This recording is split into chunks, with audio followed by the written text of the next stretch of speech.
आज हम यहाँ पर परमात्मा की याद में बैठे हैं, क्योंकि मनुष्य जीवन का उद्देश्य परमात्मा की प्राप्ति करना है।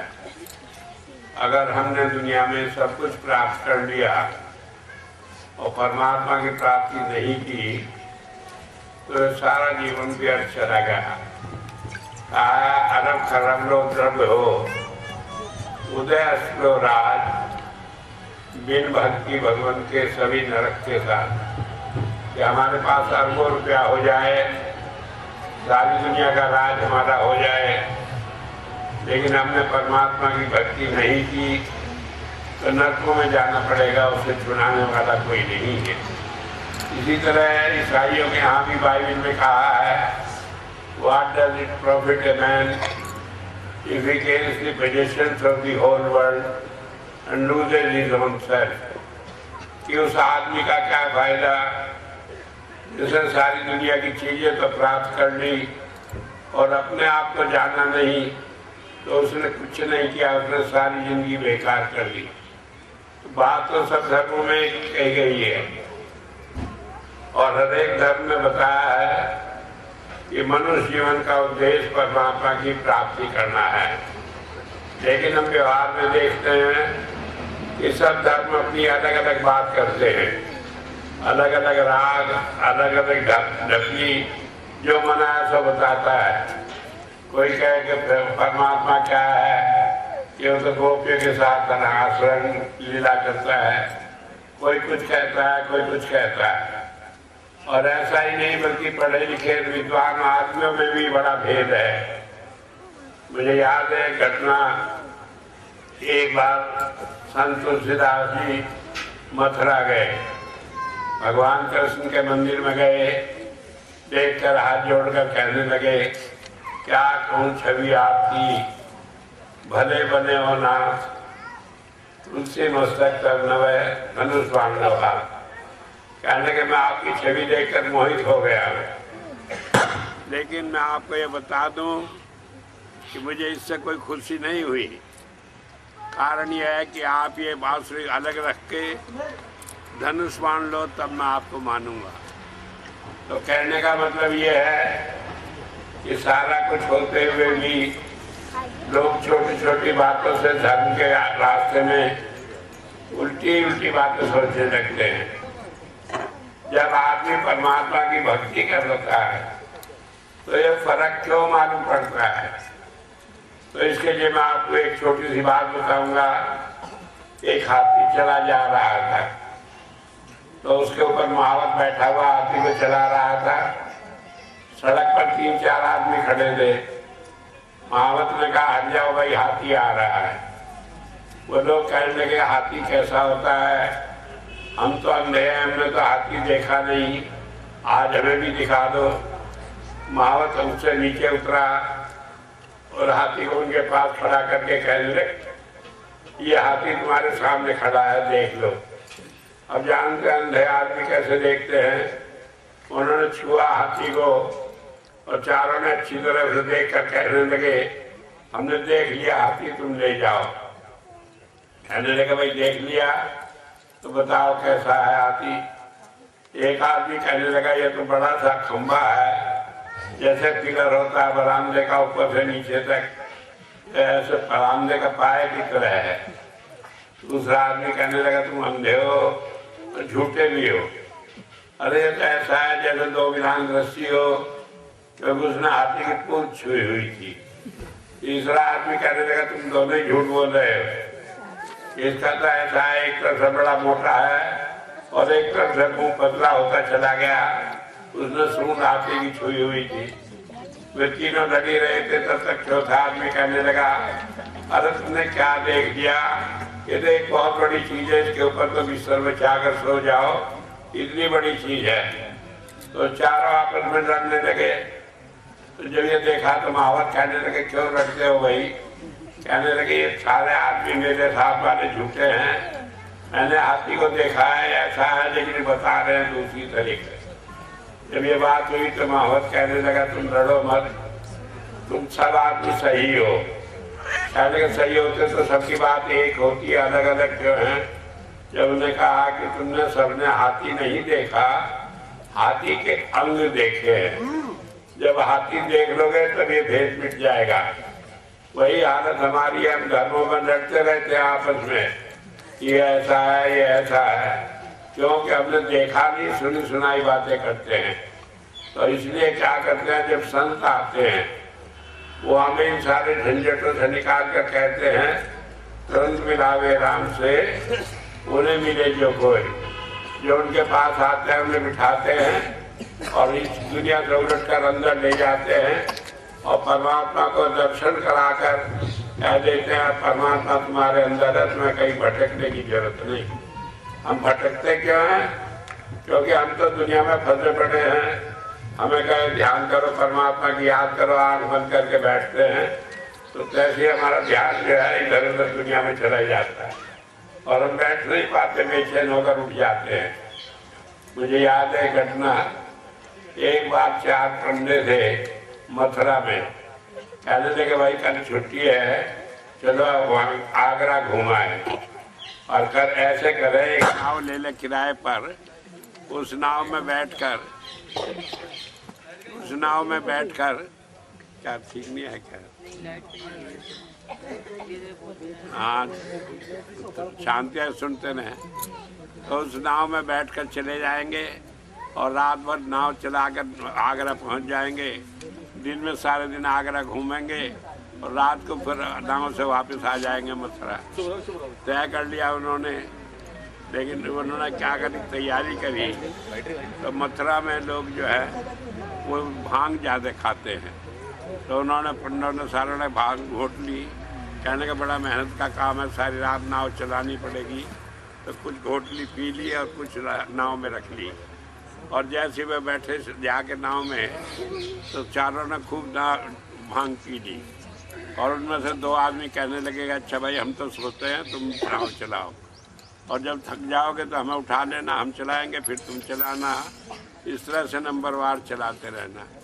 ये करके वो गया तो जैसे ही वो थोड़ी दूर थक गए चलाते हुए रात में नाव को, तो उन्होंने फिर दूसरे को उठा दिया। वो उठाया जिन्हें वो चलाने लगे नाव को, और जो आदमी चला रहे थे वो थक के सो गए। फिर उठे इसी तरह नंबरवार भांग और पी लेते और नाव को चलाते रहते, सारी रात नाव चलाते रहे। सुबह की भोर हुई तो उन्होंने कहा कि दूसरे को उठा दिया कि भाई उठ जाओ, हो सकता है आगरा आ गया हो, सामने घाट आदमी दिखाई दे रहे हैं, घाट है। तो उठ गए, चारों देख कर उठकर कहते थे कि ये आगरा तो ऐसी है जैसे मथुरा, ऐसे ही घाट है, ऐसे ही है, ऐसी सारी चीज है। एक आदमी कहने लगे ये घसीटा तो हमारा पड़ोसी है, ये भी रात तो हमने इसे मथुरा में छोड़ा था, ये सुबह हम तो पहले आगरा कैसे आ गए। जब ये बात कही तो वो डर रहे थे, तो उन्होंने उससे कहा, कहने के भाई ये कौन सी जगह है? कहने के तो मथुरा है। कहने के मथुरा क्यों? अब तो सारी रात नाव चलाए और तुमने इतनी मेहनत की, सुबह तक अब तक मथुरा क्यों है? कहने का अच्छा मैं बताता हूँ।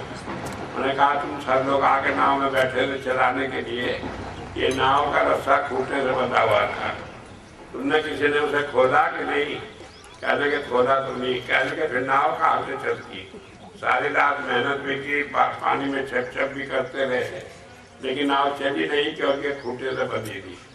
वही हाल हमारा है, हम जाते हैं भगवान की भक्ति करने, वहाँ भी हाथ जोड़कर ध्यान ये लगा रहता है कि घर में कोई काम न बिगड़ जाए, जल्दी करो, कुछ करो, तो इस तरह से बड़ा मुश्किल काम हो जाता है। तो संत क्या करते हैं, वो हमें इस दुनिया से अलग करके यहाँ 10वें द्वार में लाकर जहाँ पर बिंदिया टीका लगाती है बहनें, वहाँ पर जो है बिठा देते हैं और हमें अंतर में परमात्मा का दर्शन करा देते हैं। जब ऐसे संत एक बार दर्शन करा देते हैं तब हम बाहर के बातों में पढ़ते नहीं, झंझटों को छोड़ देते हैं। अब आपने मन का परमात्मा बना दिया, राम बना दिया, गणेश बना दिया, कुछ बना दिया और बनाकर उसी की पूजा करने लगे। हम समझ रहे हैं परमात्मा की पूजा कर रहे हैं, तो ये पूजा हम परमात्मा की नहीं अपने मन की कर रहे हैं। अब हम परमात्मा की पूजा कैसे करेंगे?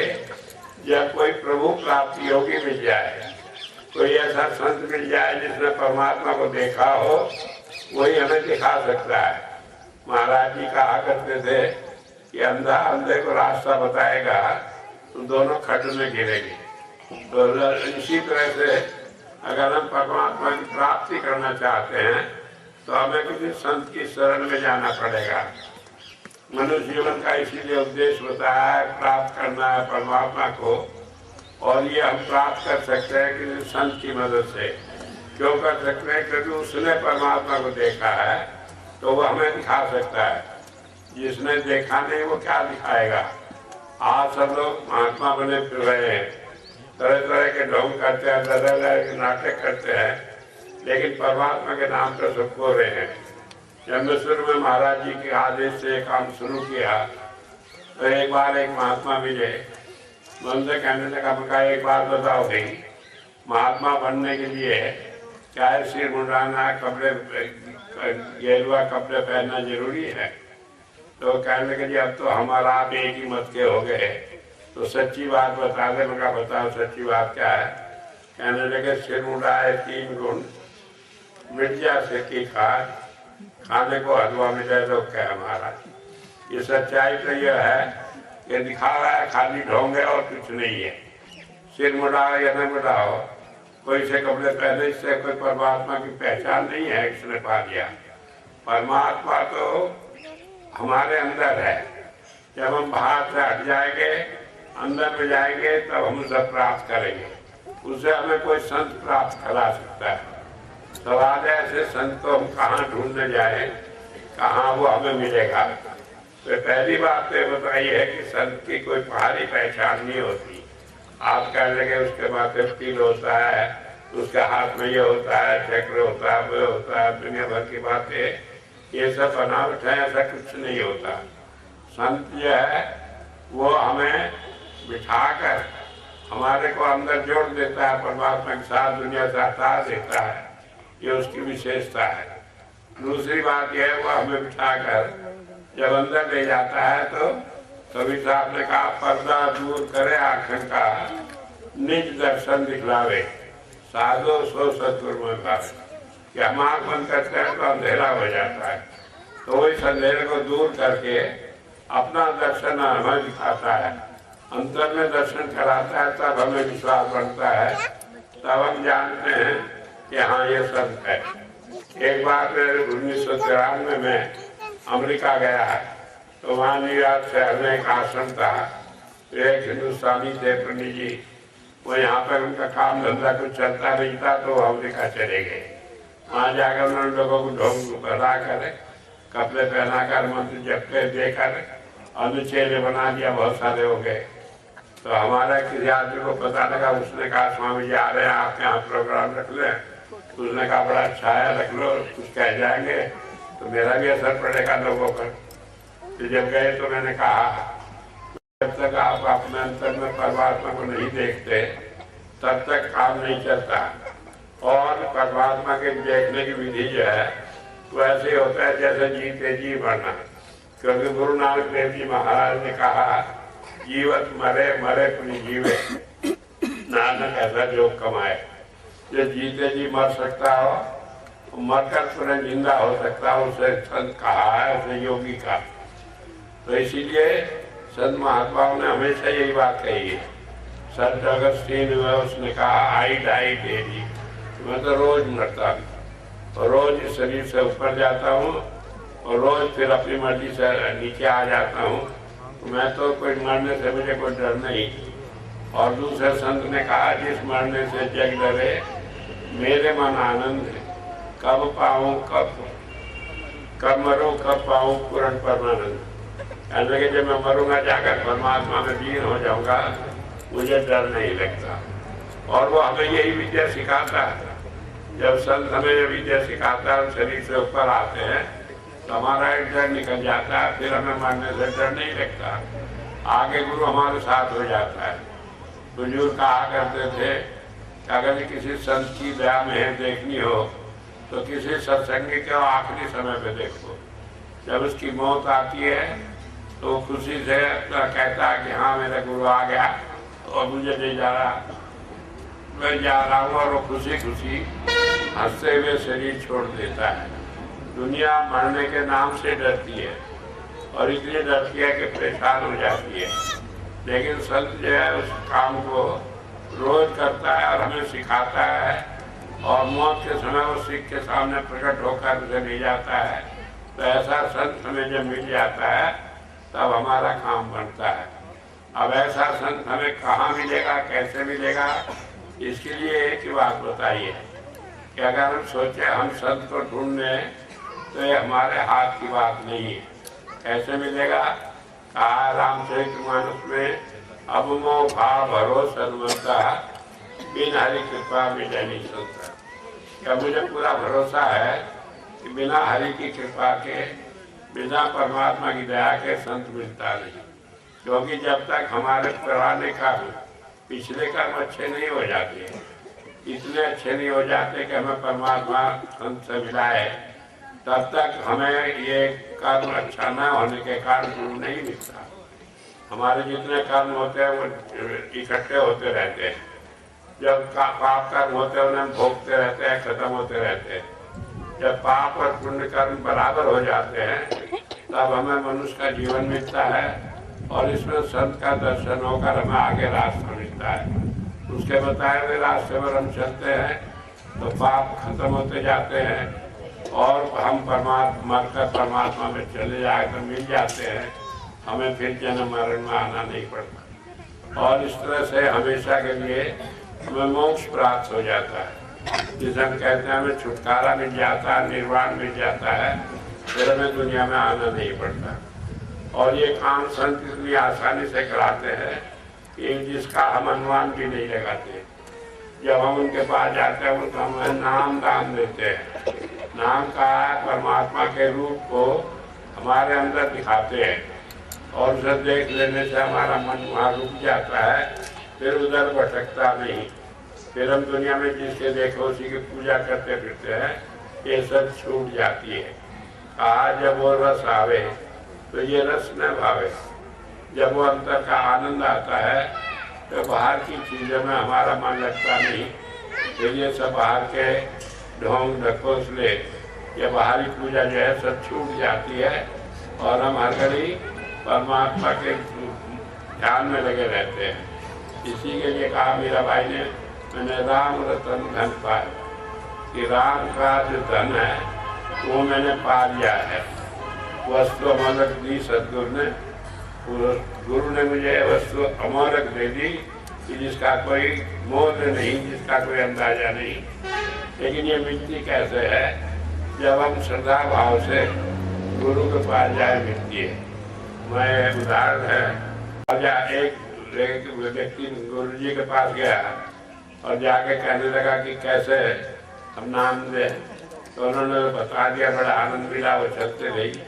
तो वहाँ के राजा ने भी सुना, कहने के ऐसे वहाँ पे जाने से ये हो जाता है। लेकिन राजा था, अपना उसे अपना अपमान था तो बहुत बड़ा है, तो दिन में तो हिम्मत नहीं करी। रात में गया और चुपचाप रात को 12 बजे जाकर कहने लगे कि मुझे नाम दान दे दो, मुझे आपकी बड़ी दया है, मुझे कुछ दे दो। और वो कहने लगे जब नाम दान देना था तो दिन में आते भाई, अब कौन सा टाइम था। और कहने लगे कि बस ऐसे ही, दिन में तो फुर्सत मिलती नहीं, इसलिए मैं रात को ही चला। लेकिन संत तो जानते हैं मन की बात। उन्होंने क्या किया कि एक लोटा रखा था वहाँ, तो उसमें कुछ पानी था, चमड़ा भिगोया हुआ था, तो उसका पानी था, वो लेके उसे कहने लगे अच्छा ले प्रसाद ले। अब वो जब देखे तो वो परेशान हुआ राजा, कहने लगे तो इसने बेईमान ही बिगाड़ दिया। और जैसे तैसे बहाना करा, हाथ दिया और उन्होंने दिया, कहने लगा बहाना करके और कपड़ों में चला गया पानी, लेकिन पिया नहीं। और जल्दी से भागा वहाँ से छूट के, कहने का अब तो बच गया, कहीं दूसरी जगह कुछ और चक्कर न चला दे। तो आया, घर आके देखा उसने कपड़े चमड़े के रंग से रंगे, तो उसे बड़ा हुआ कि सुबह रानियाँ दूसरी लोग पूछेंगे ये सब क्या हुआ। तो रात फिर उसे बुला गए, नौकर ने कहा धोबी को बुला, कहने के इसे साफ करके सुई ला दिया कपड़े। और वो जाके धोबी देखने लगा तो उसने देखा क्या, ये तो जल्दी क्या राजा ने कहीं दावत वगैरह खाई होगी, कपड़ों में लगी मिठाई, तो उसे चूसने लगा। जैसे वो चूसता रहा तो उन्हें खाया तो उसकी आँख खुल गई और उसे सब कुछ मालूम हो गया। तो कपड़े लेके सुबह आया और राजा के पास, कहने के राजा जब तुम्हें विश्वास नहीं था तो तुम क्यों गए थे वहाँ पर संत के पास? कहने क्या मतलब? कहने को वहाँ तुम गए, तुमने बहाना किया, उसे प्रसाद दिया, तुमने ऐसा धोखा करके गिरा दिया, ये कपड़ा में गिर गया, बहाना करके चले आए, तो क्या मिलना था? कहने के तुम्हें कैसे मालूम? कहने के जो कपड़ा में तुम्हारे लगा था उसी से मुझे ये सब चीज़ मालूम पड़ी, मैंने उसे चूसा तो उससे मालूम पड़ा। जब ये बात हुई तो कहने लगा कि मैं तो बहुत गलती करी। तो राजा दौड़ा दौड़ा गया वहाँ पर, जाके कहने लगे उनसे, रविदास जी से कहने लगे, भाई ये तो बड़ा गजब होगा, मैं गलती करती, मुझे आप दे दो, जो आपने प्रसाद दिया था वो मैं लापरवाही कर गया, वो तो बेकार हो गए। कहने लगे भाई जब तुम्हारे भाग में था, जब तो तुमने दिया नहीं, अब तुम्हारे भाग में नहीं है तो कहाँ से मिलेगा? अब तो तुम्हें मेहनत ही करनी पड़ेगी तब होगा। तो गुरु की जब दया होती है, अगर हम उस वक्त उसके लेने वाले बन जाए तो हमें मिल जाती है आसानी से, वरना तो इस नाम को पाने के लिए नहीं जाने कितने कितने साल तपस्या करनी पड़ती है। कबीर साहब के जमाने में बड़ा बुखारे का बादशाह आया, 12 साल तक उनके यहाँ नौकरी करी, दरबार कबीर साहब की सत्संग में सेवा करते रहे, तब जाके उन्हें नाम मिला। लेकिन अब ऐसा है, कलयुग है, कलयुग में जीव पाप में इसलिए फंसे पड़े हैं कि किसी को इतनी हिम्मत नहीं। तो परमात्मा ने दया करके ये कर दिया कि किसी तरह आसानी से लोगों को नाम मिल जाए और दिक्कत ना हो। तो इसलिए संत जो है दया करके नाम दे देते हैं, सफाई भी होती रहती है और भजन भी बनता रहता है। तो इसलिए उनका यह रास्ता हमेशा से आया है वही, और उसी रास्ते से होता है। क्या करते हैं संत? संत हमें बिठाकर ध्यान ऊपर लाकर और जाप करना बताते हैं, एक मंत्र देकर। उससे क्या होता है कि हमारा ध्यान दुनिया की चीज़ों में लगता नहीं, और जब अंतर का रस मिल जाता है फिर उसी में लगे रहते हैं, उसकी मस्ती में, उसके याद में हम सारे दिन काम करते हुए एक अजीब मस्ती सी में रहते हैं। उससे पिछले कर्म करते जाते हैं और ये कर्म आगे कट कर फिर बड़ी आसानी से परमात्मा की भक्ति करते हुए आगे बढ़ते चले जाते हैं। तो इस सारे रास्ते को बड़ा सरल बना दिया है। तो दुनिया जब से बनी तब से यही रास्ता एक है जो परमात्मा की प्राप्ति का है, और यही होता है। संत आए, उन्होंने दिया, जब वो चले जाते हैं तो दूसरे लोग बहाना करके उनकी नकल करके बैठ जाते हैं संत बनकर, लेकिन उन पर कुछ होता नहीं, लोग को बहका कर उलझा डालते। तो इसलिए फिर संत दोबारा परमात्मा संतों को भेजता है और वो आके संसार में सारे काम करते हैं। अब सवाल यह है, ऐसे संत को हम जाने कैसे? तो ये हम जान नहीं सकते, हमारे अपनी हिम्मत नहीं कि हम उसे जाने। वैसे जो कहा करते थे कि वो अपनी मेहनत की कमाई करके खाता है, किसी से कुछ लेता नहीं, किसी बाहरी कर्मकांड में उलझाता नहीं, परमात्मा के सिवाय किसी की भक्ति की बात नहीं करता, वो किसी कर्मकांड में नहीं उलझाता। वो नहीं कहता कि गंगा स्नान को जाओ, तीर्थ यात्राएं करो, दूसरा काम करो, वो मना भी नहीं करता, क्योंकि वो कहता है जो जहाँ लगा है अगर उसे जबरदस्ती वहाँ से हटाओगे तो वहाँ से भी नहीं हटेगा और इधर से भी हट जाएगा। फिर ये सोचेगा कि हमें हटाया जा रहा और हमें एक नई बात बताई जा रही। लेकिन वो कहता है कि जब अंदर का रस आने लगता है तो सारी चीज़ें बाहर की भुला कर इसमें लग जाता है और फिर वो परमात्मा की प्राप्ति करता है। अब सवाल है क्या उसे मिलता है, कैसे वो प्राप्ति करता है? हमारे यहाँ बताया है हिंदुओं में और दूसरे धर्मों में भी, दूसरे धर्मों में भी कि 33 कोटि देवता है। हमारे यहाँ जिसका मतलब लोग गलती से लगाते हैं 33 करोड़ देवता है, कोटि को वो करोड़ समझते हैं। वैसे कोटि का एक अर्थ करोड़ भी है। जैसे कहा 33 कोटि 33 करोड़ लोग लगाते हैं, लेकिन कोटि का एक मतलब है श्रेणी, जैसे उच्च कोटि का विद्वान, उच्च श्रेणी का विद्वान। तो श्रेणी है 33, 12 प्रकाश की, 11 नाग की, 8 सोम की, 1 संत और 1 परमेश्वर। इस तरह से ये 33 श्रेणियां हैं। तो 12 श्रेणी जो होती है प्रकाश की, 12 तरह की रोशनी हमारे अंदर होती है। एक होती है अग्नि जैसी, जैसी आग जलती है वैसी रोशनी होती है।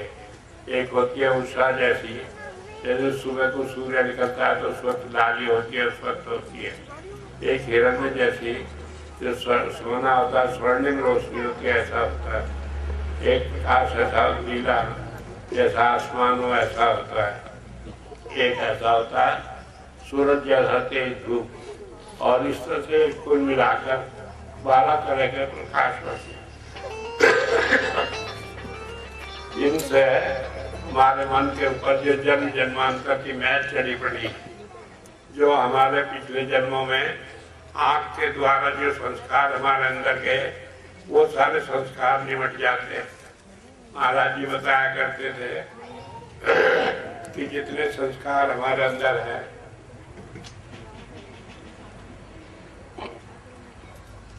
उनमें से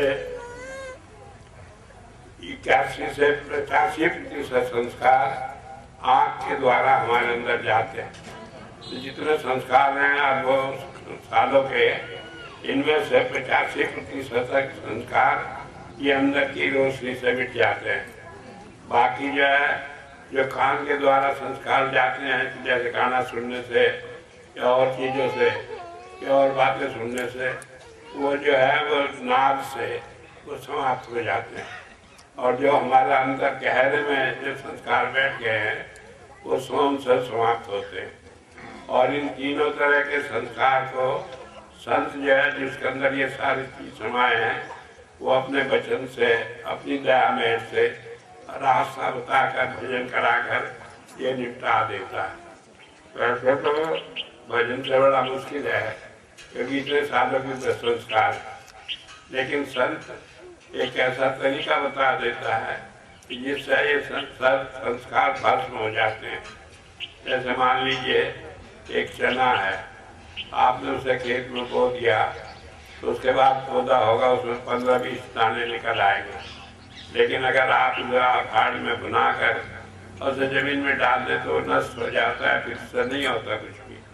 तो वो हमारे साथ पिछले संस्कारों को नाम के द्वारा दग्ध कर देता है, उन्हें भस्म कर देता है, और उससे फिर हम उनका प्रभाव नहीं होता।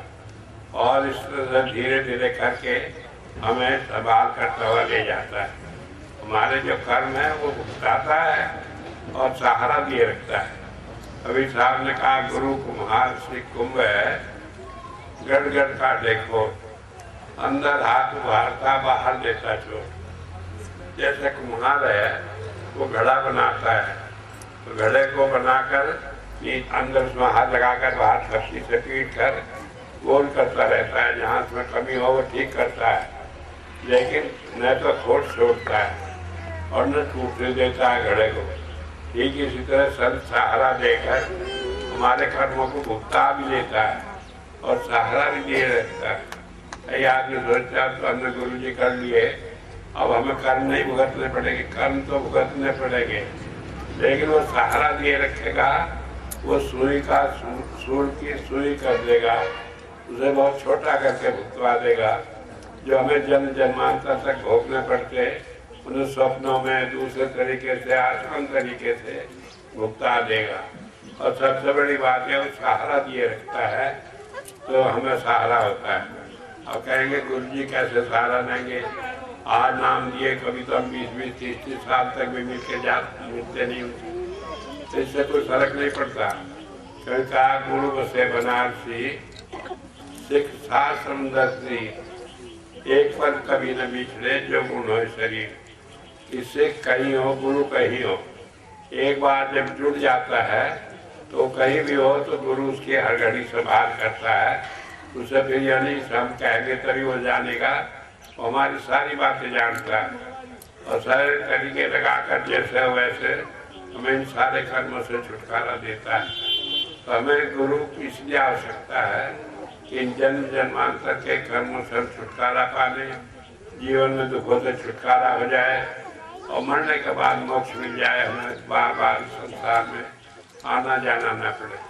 वैसे तो मनुष्य का जीवन सर्वश्रेष्ठ योनि है, तो होने में सबसे श्रेष्ठ योनि है, लेकिन इसके बावजूद इस श्रेणी में आने के लिए भी जीव को 9 महीने तक माँ के घर में उल्टा लटका रहना पड़ता है। किसी आदमी को 1 मिनट के लिए उल्टा लटका दो तो बुरी हालत हो जाती है। तो इसलिए कहा कि जीवन में भी बड़ा कष्ट है और जब मरता है तब भी बड़ा कष्ट होता है। संत महात्मा बताते हैं कि मौत में इतनी पीड़ा होती है जितनी 1000 बिच्छू एक साथ डंक मार लें तो उसकी पीड़ा कम है, मौत की पीड़ा उससे भी अधिक है। तो ये सारी पीड़ा छुड़ाकर हमें हंसते खाते खिलाते दुनिया के सारे काम कराते हुए वो हमें पार कर ले जाता है। जैसे कि एक कुशल मल्लाह होता है, वो जीव को नाव में बिठाकर तो समुद्र के सारे झंझटों से छुड़ाकर पार कर देता है। ठीक इसी तरह जब हम गुरु की शरण में आ जाते हैं तो हमें पार कर देता है, लेकिन वो होता उसी के है जिसके भाग में हो, क्योंकि जिसके भाग में नहीं होता उसके लिए गुरु से कहीं बुलाता फिरे, कहीं आए दर्शन दे तो भी नहीं मानता, और जिसके भाग में होता है वो उसे कहीं खोज कर मिला कर ढूंढ कर कर लेता है। तो इसलिए आप तो बड़े भाग्यशाली हैं कि आपको रास्ता मिला है, आप चल रहे हैं और इसमें मन लगा कर चलते रहे। और आपको करना कुछ नहीं है, नाम आपको मिला है, सुबह बैठकर थोड़ी देर याद कर लो और उसके बाद आप कोई सारे आपने काम करते रहो, गुरु की याद बनी रहेगी तो सारे काम आपके ठीक होंगे। जो परेशानी होगी उसमें से वो छुड़ा देगा उस परेशानी से। एक बात मैं फिर बता दूं, ये मत सोचें कि हमें कष्ट नहीं होगा, कष्ट तो होगा क्योंकि जो कर्म है वो तो भोगने हैं, लेकिन वो बहुत हल्के करके भुगता देगा, उससे हमें महसूस नहीं होगा, कष्ट नहीं होगा। तो इन्हीं बात को कहकर मैं अपनी बात को समाप्त करूंगा।